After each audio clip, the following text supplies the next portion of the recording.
আপনারা শুনছেন হিমাদ্রি কিশোর দাশগুপ্তর লেখা অ্যাডভেঞ্চার সমগ্র চয়ন রায়ের কণ্ঠে। গল্প 1, তেজ কাতলিপোকার পিরামিড।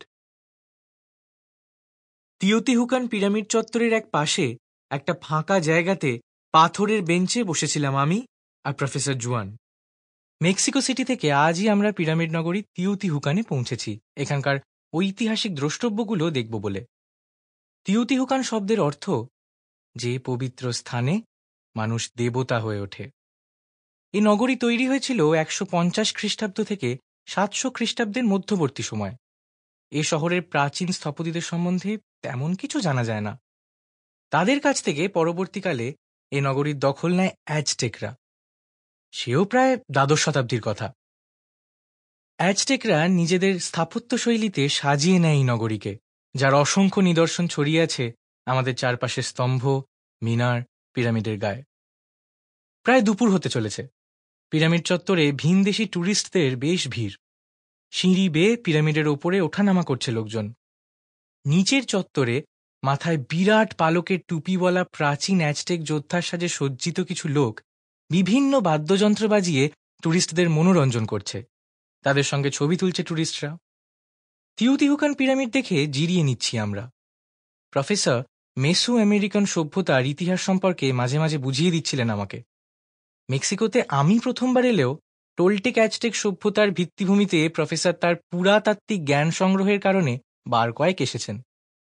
প্রবীণ প্রফেসর তার স্বদেশ স্পেনের গ্রানাডা ইউনিভার্সিটিতে মেসো আমেরিকান সভ্যতার ইতিহাস পড়ান। এ বিষয়ে তাঁর যথেষ্ট জ্ঞান আছে।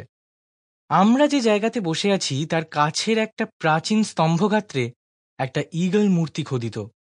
সেটার প্রতি আমার দৃষ্টি আকর্ষণ করে বললেন, সেন, অ্যাজটেক সভ্যতার যে কোনো স্থাপত্যের গায়ে তুমি অন্তত একটা ঈগলের মূর্তি দেখতে পাবে। আমার নাম দীপাঞ্জন সেন, খাঁটি বাঙালি নাম পদবী। প্রফেসরের স্পেনীয় জিভে আমার নামটা জড়িয়ে যায় আর সেনটা হয়ে যায় সেন। আমি তার কথা শুনে বললাম, এর কারণ? জুয়ান বললেন, এই ঈগল হল অ্যাজটেকদের যাত্রাভিমানের প্রতীক। পৃথিবীর সব জাতির উৎপত্তির পিছনে দেখবে একটা করে দৈব কাহিনী আছে, যাকে বলে মায়া কাহিনী। অ্যাজটেকদের মায়া কাহিনী অনুসারে বহু শতাব্দী পূর্বে তারা আজতলান নামে এক ঊষর মরু অঞ্চলে নাহুয়া উপজাতি পরিচয় অতি কষ্টে বাস করত। একদিন তারা আকাশ থেকে দেবতা হুইৎজিলোপোকটলির কণ্ঠস্বর শুনতে পেল, তোমরা এ মরু অঞ্চল ছেড়ে সূর্যোদয়ের দিকে যাত্রা করো।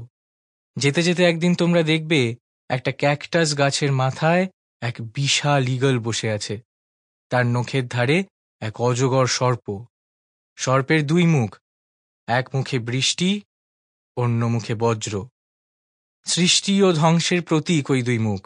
যেখানে তোমরা ওই ঈগল দেখবে সেখানে বসতি স্থাপন করবে তোমরা। এই দীর্ঘ যাত্রাপথে কেউ যদি তোমাদের পরিচয় জানতে চায়, বলবে আমরা মেক্সিকা, আর বসতি স্থাপন করলে বলবে আমরা অ্যাজটেক। দেবতার কথা মতো বেরিয়ে পড়ে দীর্ঘ যাত্রা শেষে এইখানে নাকি ঈগল দেখে বসত করতে লাগলো মানুষেরা। ঐতিহাসিকদের মতে এই ভূমিতে তাদের আগমনের সময়কাল 1325 খ্রিস্টাব্দে। তারপর থেকে 1521 খ্রিস্টাব্দে স্পেনীয় অভিযাত্রী হার্নান্দো কর্টেজের মেক্সিকো বিজয়ের আগে পর্যন্ত এখানে ছিল লাল মানুষের সাম্রাজ্য।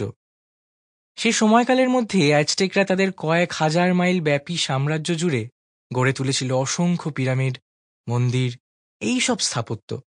আর তাদের গায়ে খোদিত ছিল পবিত্র ঈগলের মূর্তি। প্রফেসর জুয়ান এরপর কি যেন আরো বলতে যাচ্ছিলেন, কিন্তু আমাদের কানে এলো এক পরিচিত শব্দ, ওলা। স্প্যানিশ ভাষায় এই শব্দের অর্থ হল হ্যালো। শব্দটা কানে যেতেই তাকিয়ে দেখি আমাদের কাছে এসে দাঁড়িয়েছে বছর 10 একটা বাচ্চা ছেলে। তার পরনে মেসো ইন্ডিয়ানদের বিবর্ণ পোশাক, খালি পা, মাথায় ঘাসের দড়িতে বোনা পালক গোঁজা টুপি। তবে তার পোশাক বিবর্ণ হলেও বড় বড় চোখ দুটোতে একটা ঔজ্জ্বল্য আছে। আমরা তার উদ্দেশ্যে ওলা বলতেই সে একটু ইতস্তত করে বলল, তোমাদের কাছে খাবার আছে? খুব খিদে পেয়েছে। Sample complete. Ready to continue?